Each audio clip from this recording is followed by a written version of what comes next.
Sorry ass DJ.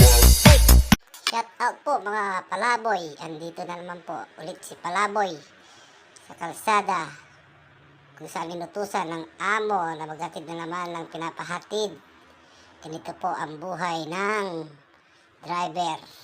Kaya po mag-ingat po lagi tayo dito sa kalsada dahil dito po ay maraming na camera. Hindi po kagaya sa atin sa Pilipinas na wala pong enforcer, walang pulis. Dito po ay radar lang. Pag nagkamali ka po, kulang-kulang 12,000 to 10,000 ang iyong babayaran sa isang huli nyo lang po. Kaya po lagi tayong mag-ingat para sa ating pamilya.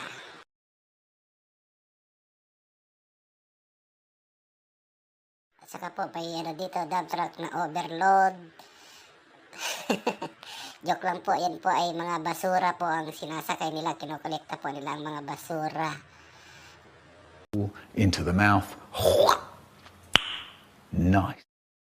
Kaya po laging paalala ni Palaboy, mag-ingat-ingat po tayo dito sa UAE pag tayo ay nagdadrive. Kahit saan lugar dito sa UAE ay napakarami po ng radar na dito. Kaya ingat-ingat mga Palaboy.